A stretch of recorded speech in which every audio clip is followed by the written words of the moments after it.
and several new projects in London. We both know that when Abstergo makes big moves, the Templars are up to something. We think they're hot on the trail of a new piece of Eden. I've got people in London looking for it. I had this colleague. He was our boss's son. I didn't much care for him at the start.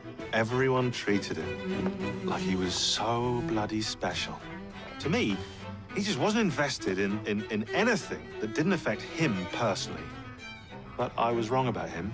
He became my friend, put himself through hell, and he saved us all in the end. I've always thought of myself as a gang leader. Firm, but fair. Well, I have uniforms, and I'll unite a mix of disenfranchised outsiders under one name. That's it, Evie.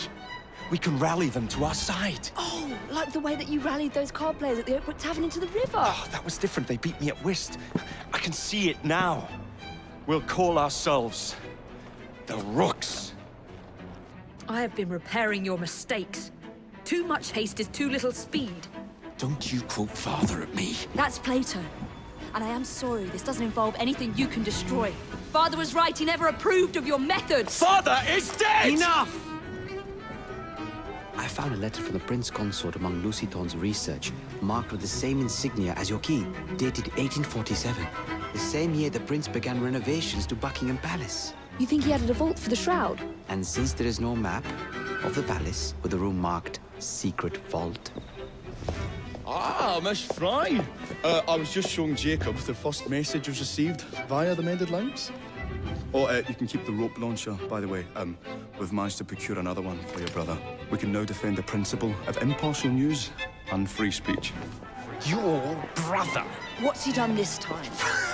The newspapers are all over Twopenny's murder, and if that weren't enough, someone has stolen the currency printing plates. Was that also Jacob's doing? There are several factories about the city that are powered almost entirely by child labor. Those children work long hours with little pay, and most are not permitted even to leave the factory grounds. They suffer terribly. I need you to save them.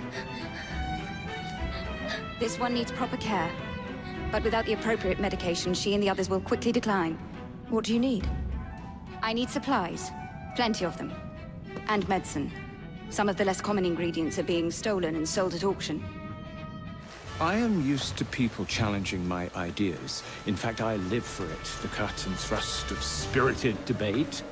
Lately, however, attacks against my reputation have taken a darker turn. Threats of violence against my person and against my colleagues. I do not wish anyone to be hurt because of my research. Here we are, in the world's most advanced city. Yet its citizens are so enthralled to the supernatural, they leave themselves vulnerable to charlatans. Which is why I joined the Ghost Club. You've done more for London citizens lately than any endeavor has accomplished in a decade. But those citizens were already well provided for. I challenge you both to help those who really need your assistance, the working people. What's the meaning of this? Who the devil are you? Prime Minister, I'm your new bodyguard, Jacob Fry. I wasn't informed of any new bodyguard. Who's your commanding officer? As it happens, I've been eager to tour the Devil's Acre. If you were to escort me, I'd be happy to assist you in your inquiry. The most influential men in Parliament remain beyond my reach. But these very men have sent for carriages to prepare for the ball tonight. Acquire an official carriage, and we shall drive the politicians to their destinations. Along the way, I will meet with them. And afterward, I shall tell you where to find the plans. We may have struck a blow against the enemy, but London is still riddled with German agents. Currently, there's a new group, unlike anything I've seen before. Theirs is a fanatical, almost religious fervor. And you believe I'm the woman to flush them out? Indeed. I invest you all in the Order of the Sacred Garter.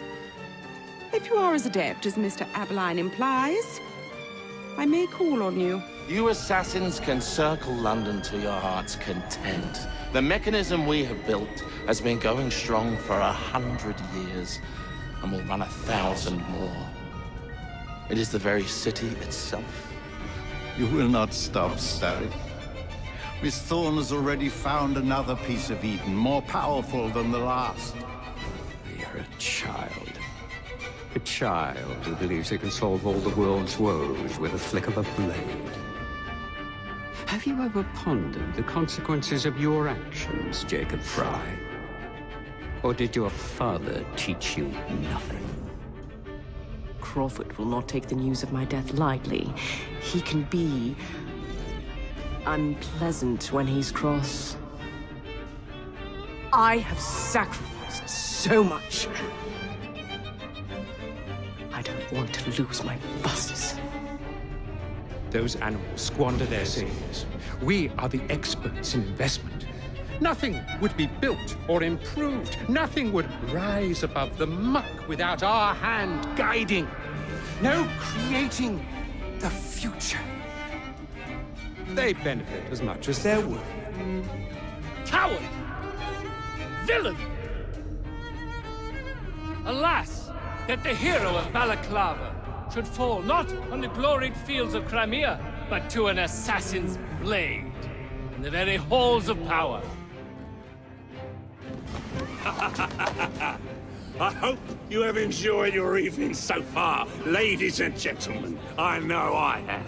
Now, before our final act, I would like to toast all you brave people who joined us tonight to celebrate life and death. Go on! Toast them! Burn! Burn! Burn! I was born here, survived the madhouse and learned from the best, until he betrayed me. Come test your creed against mine. It shall happen in the shadows. Miss Fry will hang from the gallows, and I will flay her brother as he comes to save her. I suppose it must be done. Take no chances. Increase the Templar presence in London. We alone protect this city of light. I once loathed the very sight of your kind, in the same way you recoil in the presence of an arachnid.